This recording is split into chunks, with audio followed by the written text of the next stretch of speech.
Monsieur le Président.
Mesdames et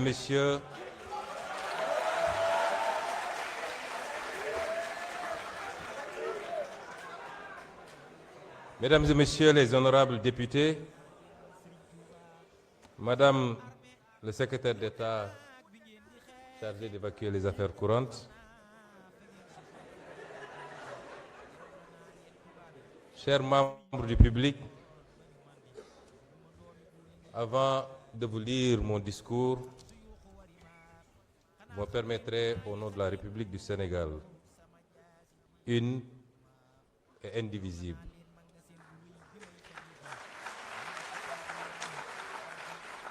d'adresser mes chaleureuses félicitations à mon nom propre, au nom de la représentation parlementaire, à M. Ahmadou Al-Aminou Lo, qui hier a été nommé Premier ministre de la République du Sénégal. Je voudrais rappeler que je connais personnellement le Premier ministre du Sénégal,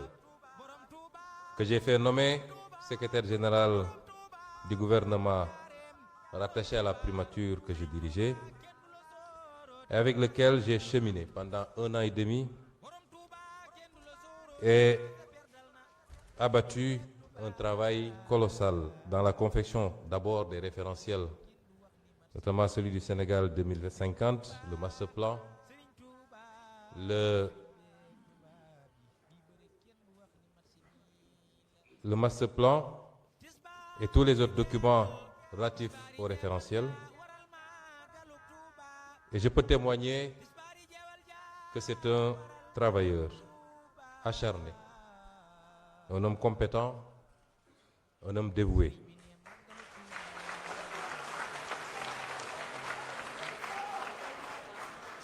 Même si par ailleurs, je dois à la vérité que nous avons certaines divergences sur certaines questions, notamment la question monétaire, la gestion de la dette et d'autres questions similaires. Je voudrais dire qu'un gouvernement se forme normalement avec la formation politique majoritaire dans un pays.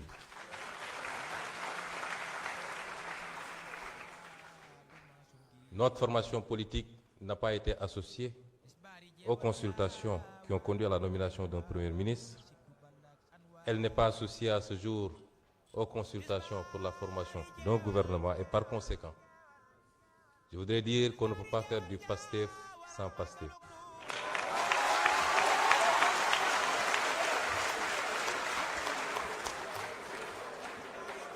Et la seule référence du socle PASTEF dans un discours n'a pas légitimité du parti PASTEF. Je voudrais rappeler que les circonstances dans lesquelles cette installation se tient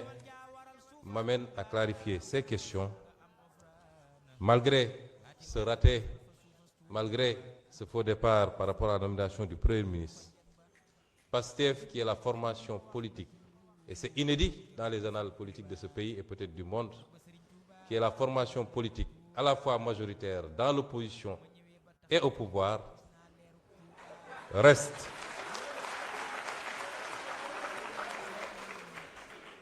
ouvert à une discussion responsable qui met de côté les égos pour trouver les voies et moyens d'une gouvernance apaisée et terminer ce mandat dans les meilleures conditions.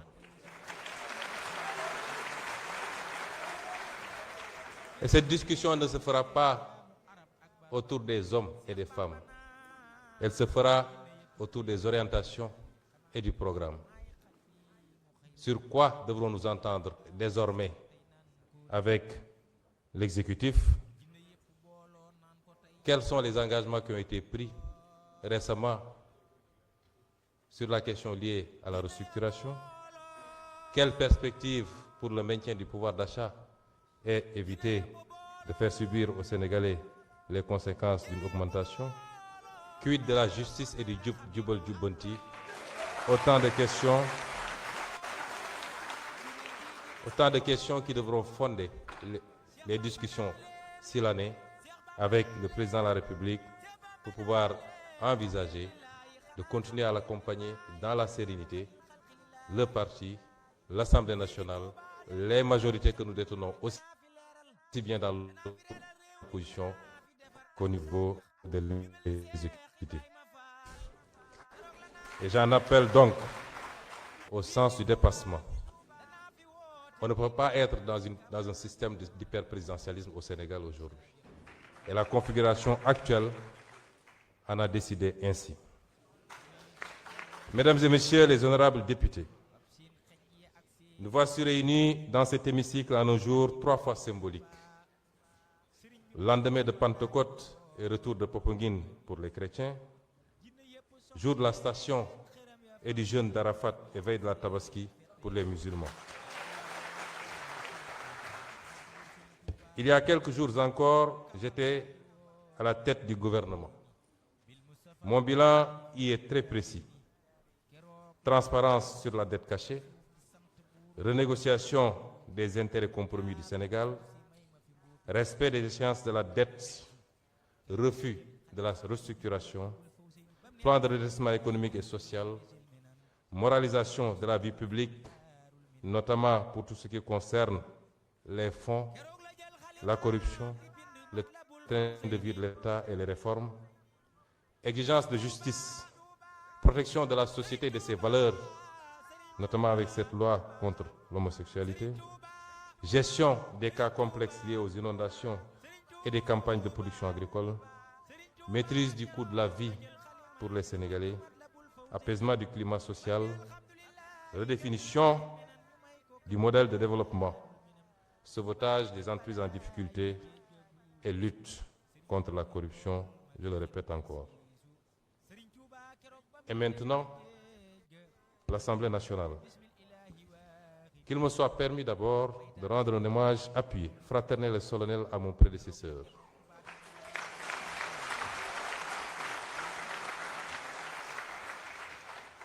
À mon prédécesseur, le président Malick Ndiaye.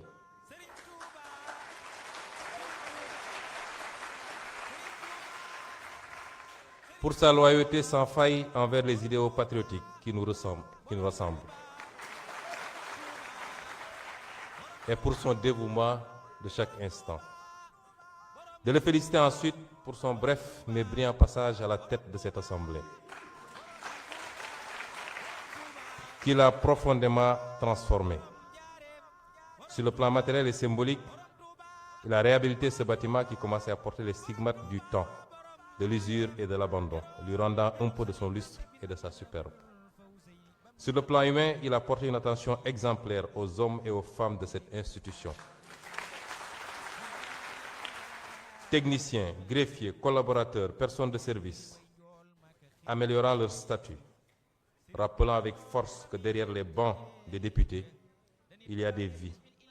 il y a des familles, des dignités à protéger. Sur le plan financier, il a imposé une régularisation rigoureuse et méthodique des procédures budgétaires, mettant fin aux zones d'ombre et aux pratiques opaques. Sur le plan technologique, Sur le plan technologique, il a engagé la digitalisation du travail parlementaire, nous dotant d'outils modernes alignés aux meilleurs standards. Au plan international, il a su donner un contenu dynamique au concept de diplomatie parlementaire, au service du rayonnement du Sénégal et renforcer le positionnement régional et international de notre pays. Président Malick Ndiaye, au nom de tous les députés de cette institution, au nom de notre formation politique, au nom du peuple sénégalais, à mon nom propre, je vous dis merci.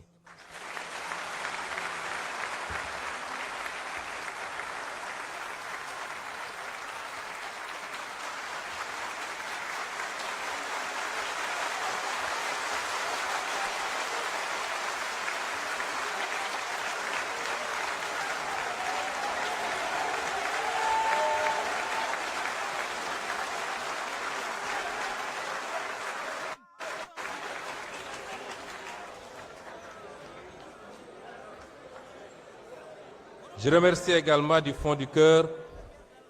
les députés qui m'ont accordé leur confiance.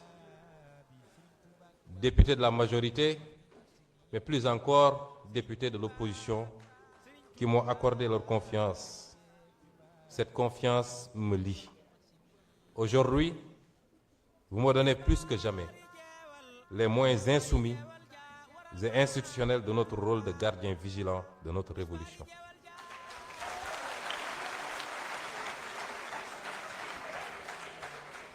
Nous en userons avec fermeté et responsabilité.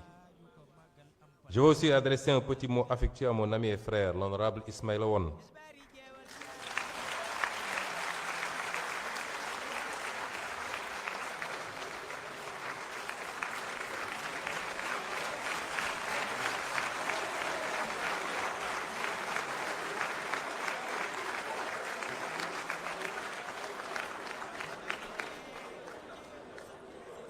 Ismaïl, j'ai éprouvé une immense satisfaction de savoir que ça allait être toi, mon suppléant.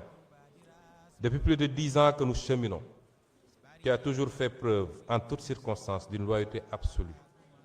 de désintéressement rare, d'une abnégation totale. Ton amitié sincère restera l'un des biens les plus précieux que m'ait offert l'engagement public. Pour ma part, chers collègues, comme vous le savez tous, j'ai été député pendant 5 ans, 5 longues années.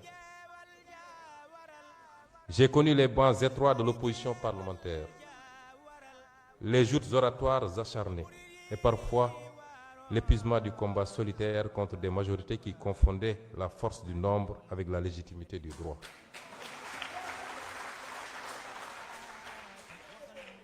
Puis j'ai été maire avant d'être appelé à devenir Premier ministre. Cette expérience, renforcée par mon parcours technique dans la haute fonction publique et la parfaite connaissance de tous les dossiers gouvernementaux en cours, seront des atouts précieux pour la montée en puissance de notre Assemblée dans ses rôles constitutionnels. Mesdames et Messieurs les députés, en entrant aujourd'hui dans cette Assemblée nationale avec la responsabilité de la présider, je mesure pleinement la gravité du moment historique que traverse notre pays. Me voici appelé à conduire l'institution chargée de représenter directement la souveraineté populaire. Certains y voient une crise, d'autres un déchirement. Moi, j'y vois d'abord une épreuve de vérité pour notre démocratie. Les peuples ne jugent pas seulement les hommes politiques sur leur victoire. Ils les jugent surtout sur leur capacité à demeurer fidèles à leurs principes lorsque le pouvoir devient inconfortable. Car il existe une question plus importante que celle de savoir qui gouverne. Cette question est: au nom de quoi gouverne-t-on? Depuis plusieurs mois, notre pays a vu émerger des divergences profondes au sommet de l'État. Elles ont été décrites comme des rivalités personnelles, des conflits d'ambition ou des luttes d'influence. Je ne souhaite pas nourrir cette lecture réductrice. Ce qui est en jeu dépasse des individus. Ce qui est en jeu, c'est le rapport entre la morale et la politique.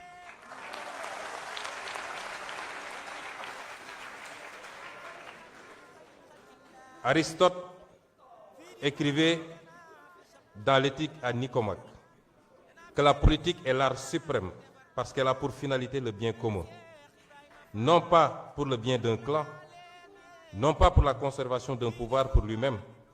mais le bien de la cité. Il rappelait également qu'aucune cité ne peut durer si la vertu disparaît de ceux qui la dirigent. Au Sénégal même, cette question de l'éthique du pouvoir ne nous est pas étrangère. Le président Mamadou Dia rappelait déjà, au lendemain de l'indépendance, qu'aucun projet de transformation nationale ne peut survivre si les dirigeants confondent l'État avec leurs propres intérêts.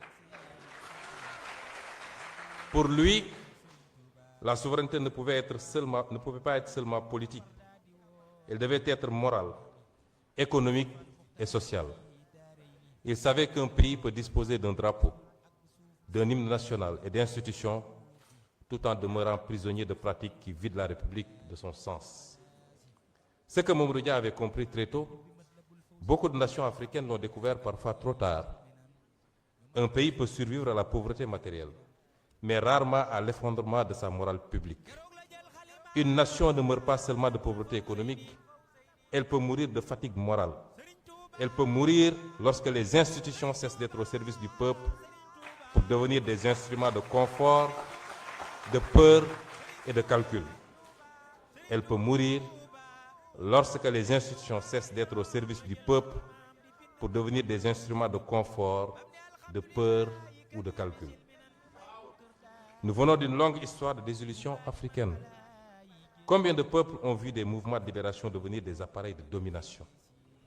Combien de promesses de rupture se sont dissoutes dans les privilèges, les accommodements et les silences? Combien de révolutions ont fini par craindre la transparence qu'elles réclamaient hier? Saint Augustin, dans la Cité de Dieu, posait une question redoutable. Qu'est-ce qu'un État sans justice? Sinon une grande association de brigands. Qu'est-ce qu'un État sans justice? Sinon une grande association de brigands. Cette phrase demeure d'une actualité implacable pour toutes les nations du monde. Lorsque la puissance publique cesse d'être ordonnée à la justice, elle ne produit plus la confiance, elle produit la résignation et la colère. C'est pourquoi je veux le dire ici avec gravité. La morale politique n'est pas une décoration destinée au discours de campagne électorale. Elle est la condition de survie des nations. Lorsqu'un peuple perd confiance dans la parole publique, il cesse progressivement de croire aux institutions elles-mêmes. Notre responsabilité historique est immense car notre peuple a beaucoup souffert pour rendre possible la révolution citoyenne par les urnes de 2024. Des jeunes sont tombés, des familles ont pleuré, des citoyens ont connu la prison, la peur et parfois l'exil. Le peuple sénégalais n'a pas porté notre projet au pouvoir pour assister à une simple permutation d'élite.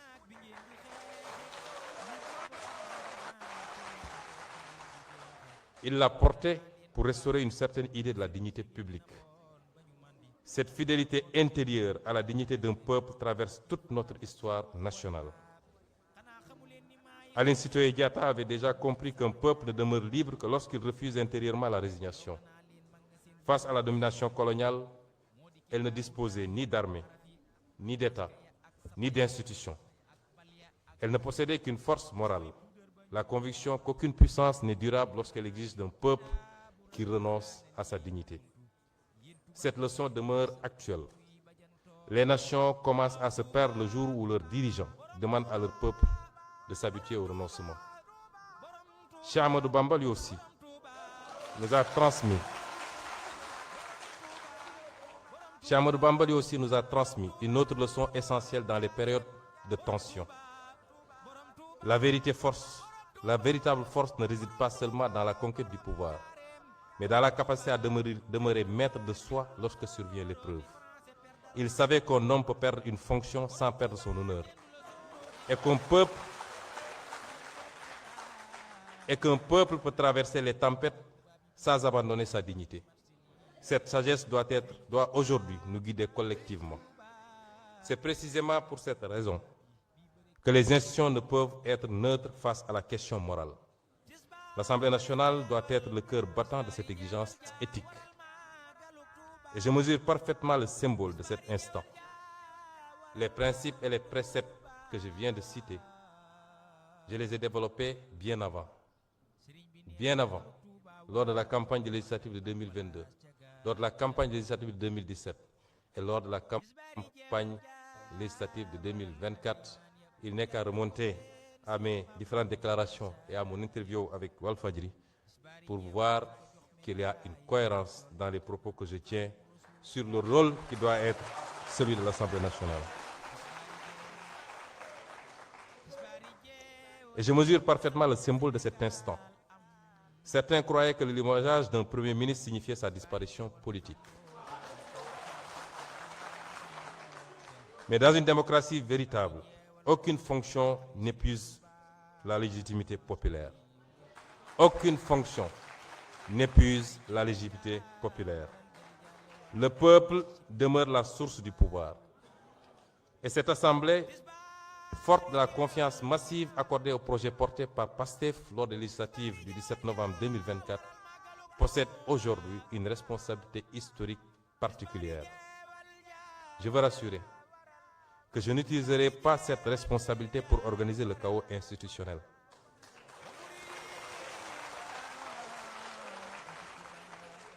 Je n'utiliserai pas, et aucun député avec moi, je n'utiliserai pas cette Assemblée pour nourrir des vendettas personnels. Ce serait trahir notre propre combat. Mais je le dis avec la même clarté, l'Assemblée nationale ne sera pas une chambre d'enregistrement. Elle contrôlera l'action gouvernementale.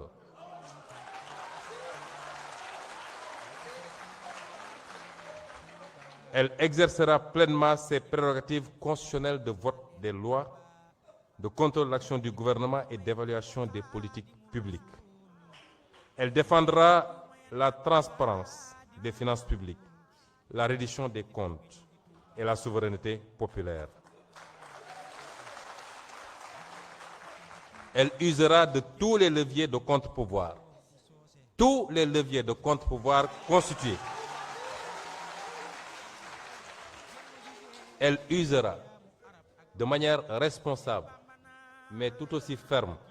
de tous les leviers de contre-pouvoir constitués selon la gravité des faits et des circonstances. Cette exigence morale ne relève d'ailleurs pas seulement de la philosophie ou de l'histoire politique. Elle est profondément enracinée dans notre propre civilisation spirituelle. Le Coran enseigne qu'Allah vous commande de rendre les dépôts à leurs ayants droit. Et lorsque vous jugez entre des gens, de juger avec équité. Le pouvoir est donc un dépôt, une charge, une responsabilité devant les hommes et devant Dieu. Le calife Omar ibn Khattab craignait d'être tenu responsable. Craignait d'être tenu responsable devant Dieu si une mule trébuchait, faute de route entretenue. Voilà le sens véritable de l'éthique politique. Considérer que chaque injustice ignorée, chaque privilège toléré, chaque renoncement devant la vérité finit par fragiliser toute la communauté nationale. Mes chers collègues, nous sommes entrés dans une nouvelle phase de notre histoire politique. Elle sera difficile. Elle sera traversée par des tensions, des tentatives de division et des pressions multiples. Mais elle peut aussi devenir un moment de maturation démocratique. Le Sénégal doit montrer à l'Afrique qu'une crise politique peut être affrontée sans haine, sans violence et sans effondrement institutionnel. Nous devons prouver qu'un peuple africain peut débattre fermement sans détruire son propre État. Nous devons démontrer que la fidélité aux principes est plus forte que les calculs de circonstances. Je tends la main à tous les députés de cette Assemblée, majorité comme opposition. Car au-dessus des appartenances partisanes, il existe une exigence supérieure, celle qui consiste à préserver la République. Et l'histoire retiendra moins les postes occupés que les principes défendus dans les moments décisifs. Et dans ces moments-là, la seule véritable question est toujours la même. Lorsque le pouvoir nous met à l'épreuve,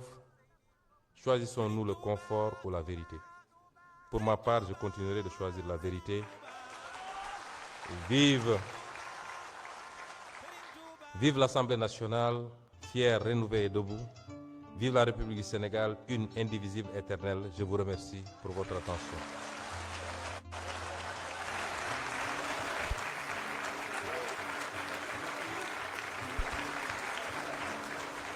mbokk yi ngeen may ma tënk li ma wax léegi ci nasaraan tënk ko ci suñu kàllaama kocc ngir mu gën a jàll ci mboolem seen doomi Sénégal ñu ngi gërëm ñépp ci bés bu am solo bii di fàttali ni Conseil constitutionnel bu Sénégal nga xam ne moom rekk moo am sañ-sañu prononcé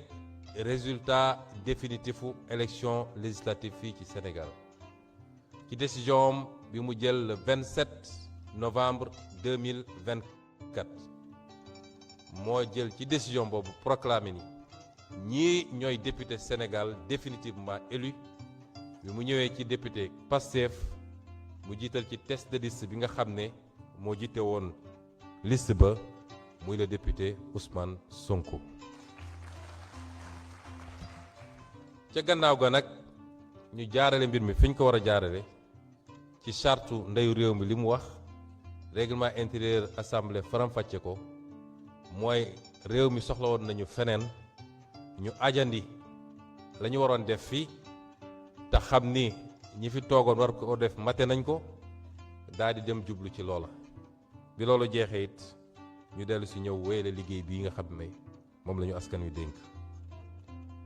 balaa may dugg ci waxtaan wi damay jaajëfal di dalal di ñaanal kii nga xam ne moom la ñu tabb démb muy njiitu jëwriñu Sénégal yi di Al Aminou Lo Al Aminou Lo ku ma xam la walla sax ku ma miin la ndax maa ko tablu woon mu nekk secrétaire généralu gouvernement Sénégal liggéey ci sama kilifteef at ak lu tegal mun koo seedeel njàmbarteem cawarteem bëgg liggéey ak bëgg réew mi ma koy seedeel fii doonte it am na ay poñ yoo xam ne bokkuñu ci gis-gis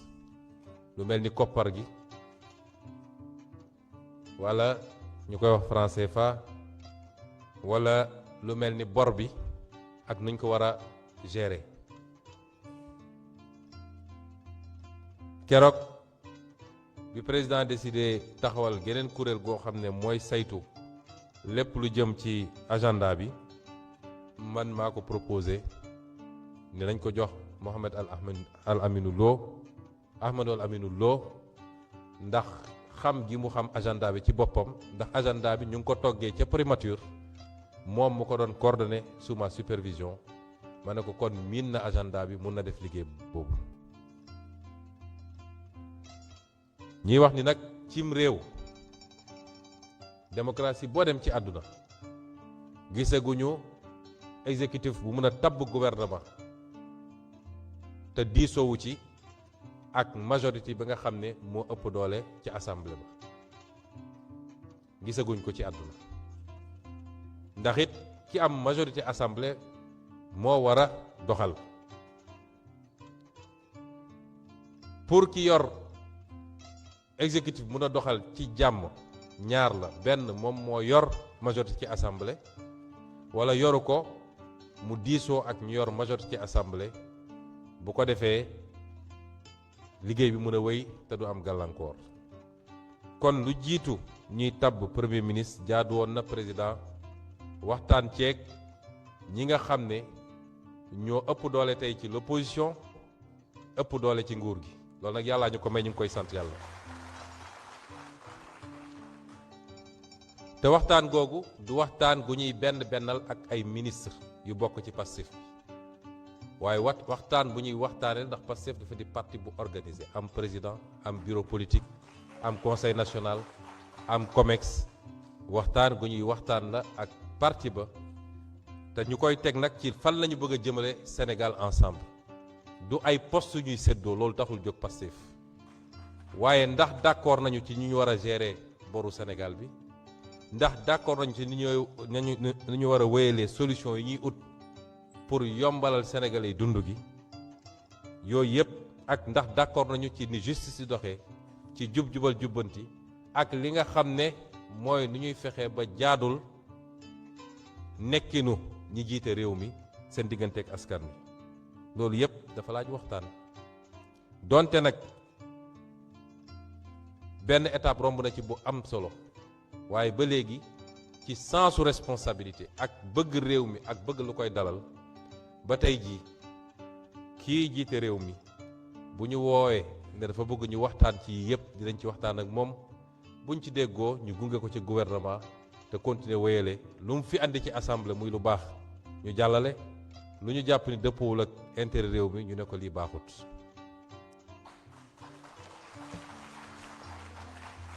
mbokk yi ñu ngi am mbégte teew fii ci bés bu am solo bi di bés boo xam ne suñu mbokk yi ñu bokkal réew mi te nekk ci diine chrétienne ñu ngi jóge ci li ñuy tuddee Pentecôte ak doxu Popenguine di bés bi nga xam ne jullit ñi tey ña nekk féete penku ñi nga taxawaay Arafat ci nekk fii ci ñi ko mën ña ngay woor di bés bi nga xam ne moo jiitu bés bu mag boobu ci jullit ñi di bésu tabaski yàlla nañu yàlla may yoolu bés bi te yokk ko ci lay defar Sénégal ci jàmm ak dal mbokk yi ay fan ci gannaaw ba àjjuma bii ñu jógee yàlla def na maa nekkoon premier ministre Sénégal la ma fa liggéey mënuma ko tënk fii yépp waaye dama ko doxaloon ci lu méngoog li nga xam ne mooy wooteeg Pastef ndax Pastef dafa am xar kanam dafa am identité Sénégal yépp xam ko ba ca njëkk mooy jub ak jubal ñaareel bi mooy moom sa bopp lépp lu ñuy wax souveraineté te dàqontewul ak ubbeeku ci àdduna ñetteel bi mooy yërmande ci askan wi ñu wóolu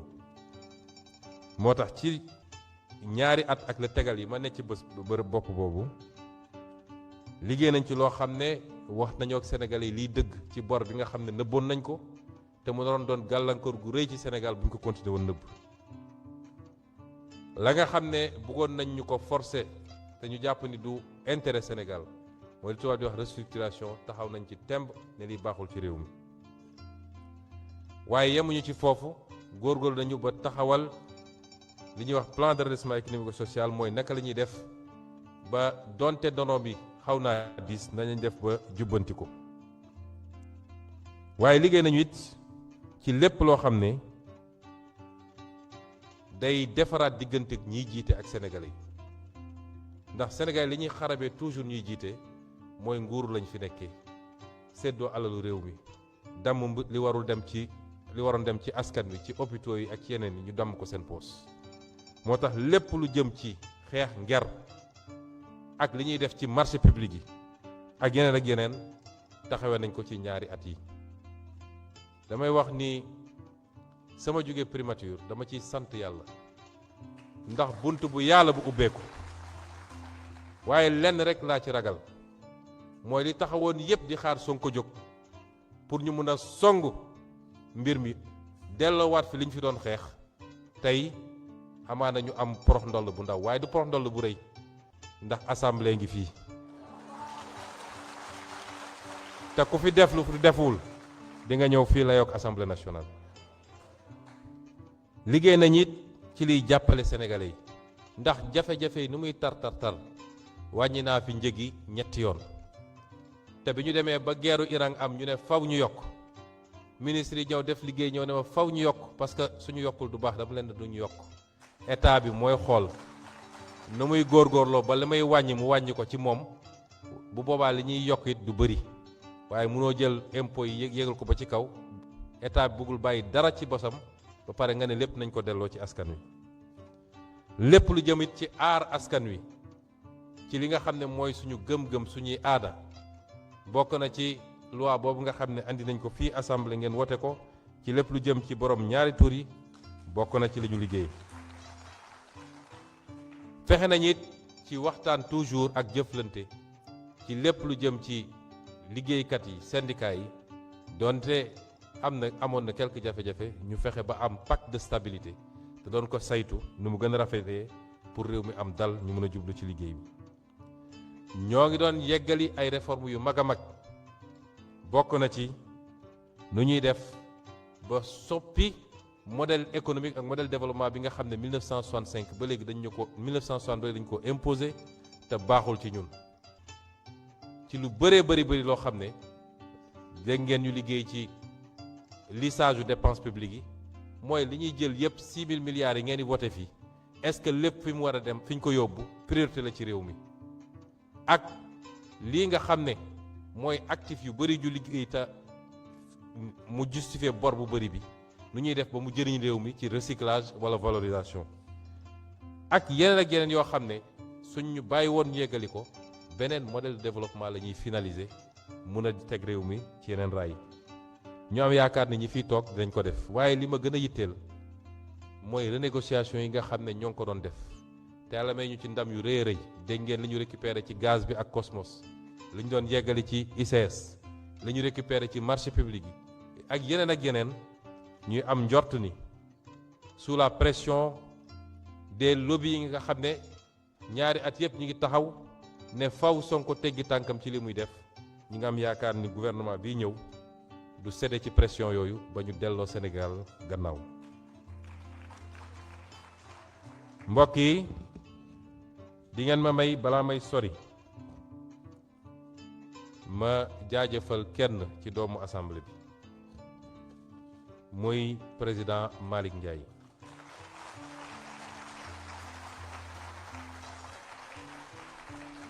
président Malick Ndiaye lu waay yàqoon ci gis-gis bi sénégalais yi di am ci jikko homme politique defar nga ko ci sa taxawaay.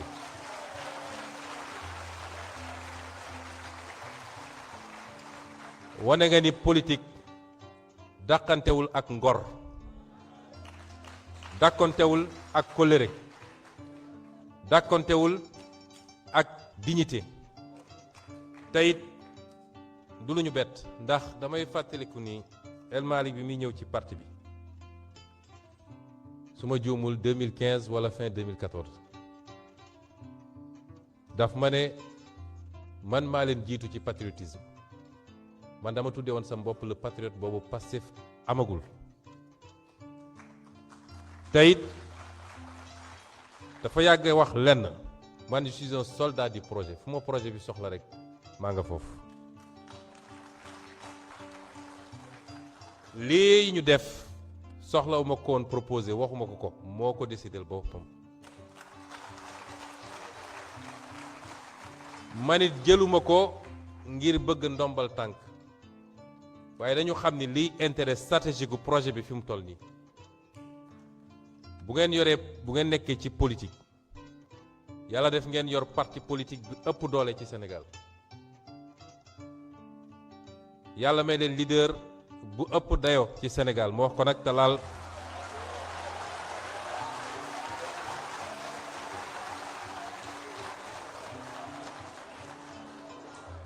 ñu fal président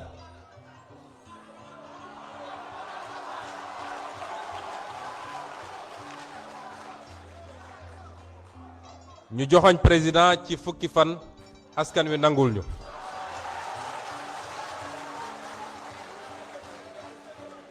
ñu joxoñ ay député askan wi nangul ñu jox ñu majorité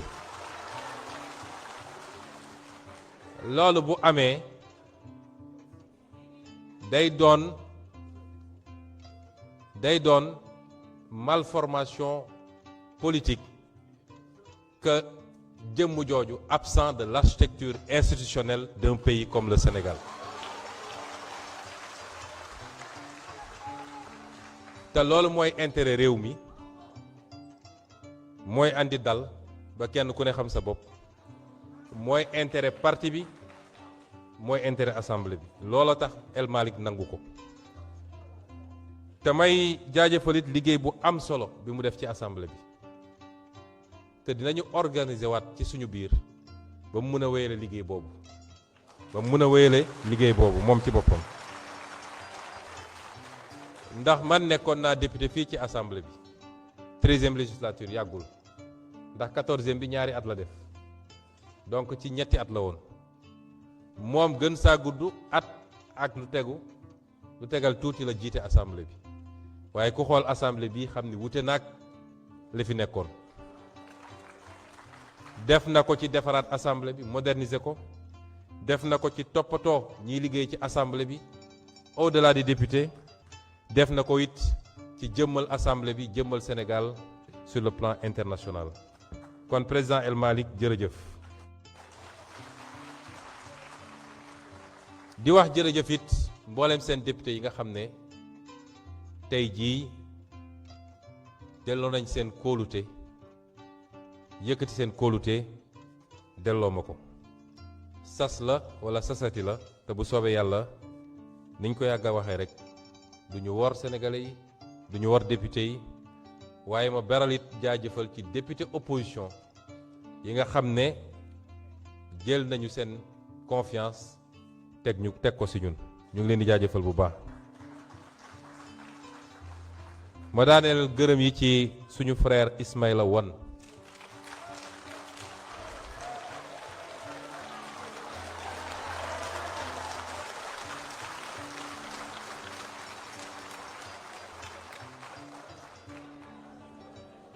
Ismaïla fukki at wala lu tegal ñi ngi ci politique yàgg ñëw fekk la Podor nga yàgg ñëw Ndakaaru ñu ànd ci liggéey bi su ñuy wut patriote wala di ko wër ku dajeek Ismaïla jàppal patriote ngoog mbokk yi sama waxtaan dama ko tënk ci li nga xam ne askan yépp rawatina askanu Sénégal dañ ko soxla moo li ñuy wax la morale en politique mooy jiital jikko ju baax ci lépp looy def ci wàllu politique ndax dañoo dem ba foo tudd politique rek sénégalais yi ne mooy wor mooy weddi sa kàddu démb mooy defante naka su dul noonu nun nag Pastef ñu ñëwoon woote ni dañoo ñëw pour loolu ñu jóge fi loolu rek moo tax sénégalais yi bëgguñu bis bu fi jógee rek sénégalais yi won ñu gannaaw kon jikko yi mooy ci politique warul tax mukk ñu fàtte ni li ñu diggante ak nit ñi mooy sàmmonteeg jikko yi rafetal diggante yi sàmmonteeg suñu kàddu di waxanteeg sénégalais yi dëgg saa su ne ci bu méttee ak ci bu neexee loolu moo tax ñu nekk fii loolu boroom xam-xam yi ci wax bëri na waaye ma tënk ko ci boroom xam-xamu réew mi lii ci politique président Mamadou Dia wax na ci loo xam ne te mu jëmmaloon ko ba keroog bi ñu koy pexeel ne réew moo xam ne ñay jiite réew mi jiitaluñu jikko réew moom mënul am mucc yàgg naa ne wax ni réew yi li leen di wutale mooy jikko ci ni ñuy gérer réew ma am na ñoo xam ne bokkuñoo ak ñoom gëm-gëm bokku ñoom diine am na ñoo xam ne sax dañ naan kenn mënul xàmme lan mooy seen diine te tey ñu raw ci àdduna bi ci développement waaye boo demee seetlu lan mooy différence bi dafa am benn imam boo xam ne Égypte la ne woon jàppatuma kan la ci peut-être imam Kishki la wala keneen daan wax yu tàng jëmale ko ci tubaab yi ak occidentaux yi ba benn at mu feebar bu métti ñu ne ko faw rek nga dem faju ji mu bañ ñu forcé mu dem Londres faju fa ba yàlla def nag yaram bi xaw a dal bi mu dellu see ñu dar ko ci aéroport ba ne ko loo gis ba nga demee foofu yow da yaa doon wax lii ci tubaab yi mu ne leen ba ma fa demee dama fa fekk ay nit yoo xam ne du ñu jullit te yor jikko jullit ñun ñooy ay jullit yor jikko safaan wa kon jikko yi nga xam ne suñuy gëm-gëm muy diine islam muy diine chrétienne muy sax suñuy gëm-gëm traditionnel parce que ba ca ceddo ga dafa amoon ay valeurs yu dëgër yoo xam ne moom la ñu gëmoon jikko yooyu am na ñoo xam ne bokkuñoo ak ñoom gëm-gëm ñu ngi dund jikko yooyu di gis njëriñ gi te ñun ñi woote loolu mu manqué ñu lool moo tax gisuñu njëriñ gi. Les bonnes valeurs sont universelles ku ko appliqué gis résultat ba loolu moo waral doxalinu Pastef ci politique bu Sénégal loolu moo waral it ñiñ ko seqal toujours dañuy am jafe-jafe xam lan mooy Pastef ak naka la ñuy jàmmarloog Pastef parce que ñoom ña nga ca politique booba politique boo xam ne naxante warante wurjante weddi sa kàddu démb nun newuñu ci loolu nun pour ñun politique jaamu yàlla la teg lenn loo def ci politique di nga ko layoo amul lenn politique loo xam ne mbirum àdduna kese la amut loolu mooy Pastef te lii nga xam ne nag kóolute la guñ ñu dénk fii ci assemblée nationale ma dalal xel yi jëluñu ñëwuñu assemblée nationale pour xeex Masamba wala Mademba ñëwuñu jël assemblée nationale pour créer crise ci réew mi ndax boo seetee yàqkat yépp ba ci reportage tubaab yi inquiétude sur l'avenir du Sénégal crise institutionnelle en vue ñu dem nekk ci nopp président nag naan ko nag jógal ci sa bopp waa ji da lay coup d'état l'opposition loolu lay wax ñenn ñi nga xam ne woote nañ seen bopp société civile te lu yàqu réew mi seen loxo mi ngi ci ñenn ci ñoom laa wax loolu la ñuy essayer ruux fexe nag di jël loolu dugal ko par voie de presse pour mu taxaw ci bopp sénégalais yi cohabitation yàgg naa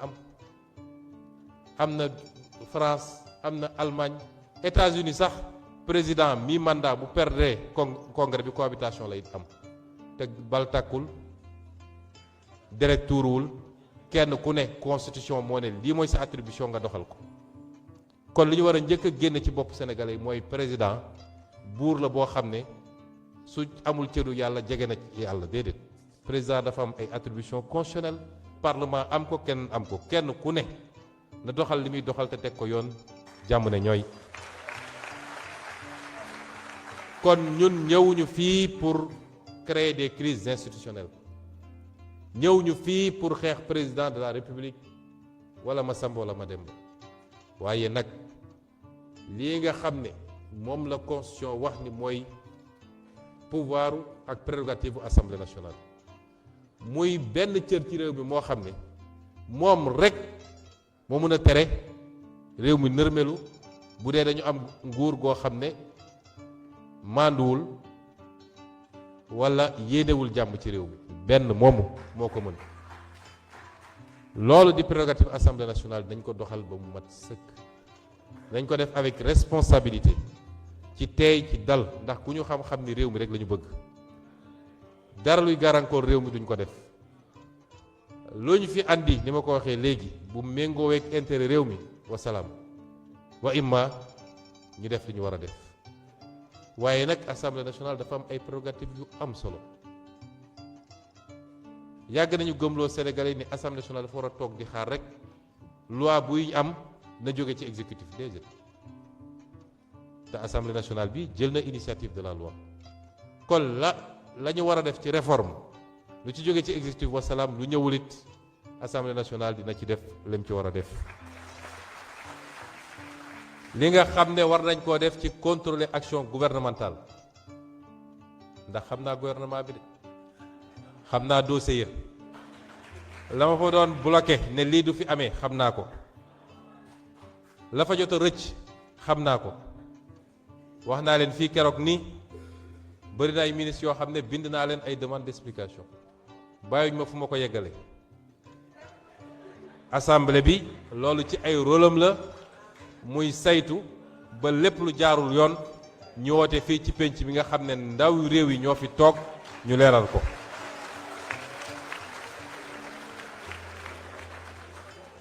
waaye assemblée bi dina fi nekkal réew mi nekkal fi kàddu réew mi loolu mooy gis-gis gi ñu am ci assemblée nationale ak ci liggéeyam jikko nag ci politique wax naa léegi li ci Mamadou Dia wax waaye mboolem seen suñuy kilifa diine wax nañ ci su ma doon jukki mun nañ ko génne ci bind yu bari ma wax ci benn rek muy kii nga xam ne mooy Cheikh Ahmadou Bamba Xaadimu Rasul mu wax ci wax ju am solo rawatina ci jamono jafe-jafe mooy kii nga xam ne da nga wooteeg njiit non seulement li nga xam ne mooy li rafet ci yow nga wanewoon ko ba ñuy nawee la ci nga des ci loolu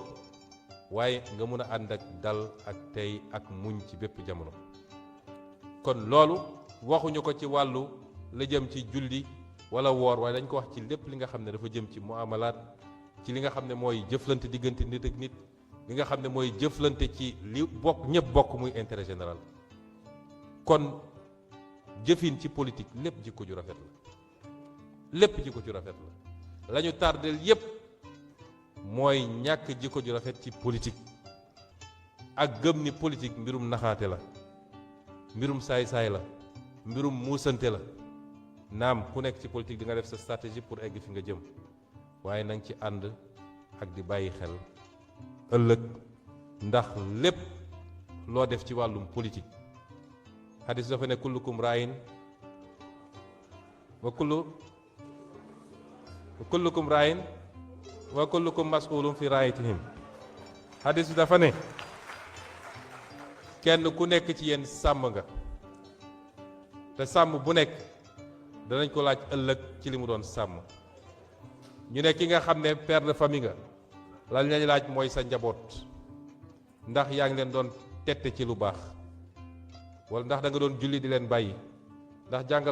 jàngaloon nga leen diine gi nga gëm ba mu jeex ki nga xam ne chef de quartier ba la ki nga xam ne chef de village ba la ki nga xam ne maire la commune ba ki nga xam ne président de la république la moom ngay askan wi yëpp 17 millions de sénégalais ñu ne yowmal qiyam balaa ngay def benn jéego nañ la ne sénégalais bu ne nañ la noo defoon ak moom kooku du caaxaan nañu bàyyi fooye suñu xel lu diis a diis la kon nañu dellu ci jikko yi te jiital ragal yàlla ci ni ñuy yoree réew mi ak ni ñuy défendre intérêt askan wi ma daaneel sama kàddu ci wax ni dinañu jublu ci liggéey bi nag teg ko ci farlu